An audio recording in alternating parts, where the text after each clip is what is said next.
Hello friend, আবারও একটা নতুন ব্লগে আপনাদের সকলকে জানাই স্বাগত।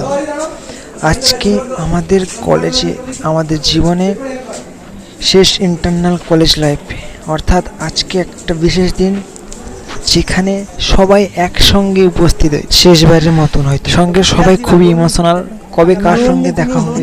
বিশেষ করে মেয়েরা, ওরা খুবই কান্নাকাটি করছিল, আর আমাদের চোখে তো এমনিতেই জল আসে।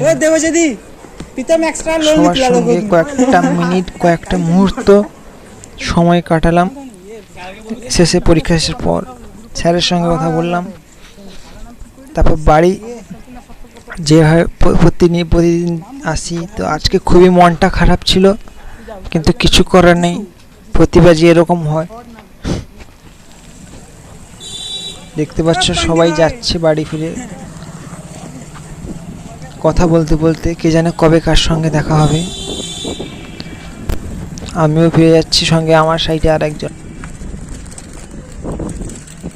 আর সামনে যাচ্ছে তিনজন লেজেন্ড ভাই। এদের সঙ্গে কবে দেখা হবে কে জানে। তো ভগবানের কাছে প্রার্থনা করি সবাই যেন সুস্থ স্বাভাবিক থাকে এবং দেশের জন্য বড় কিছু করতে পারে। তারপর ছুটি হওয়ার পর একটু বন্ধুর টাকায় একটু চকলেট খেয়ে নিলাম, তারপর বাড়ি বেরিয়ে পড়লাম এবং আসার পথে ভগবান হনুমানজির কাছে প্রণাম জানিয়ে আজকে মিনি ব্লগ শেষ করলাম। Thank you.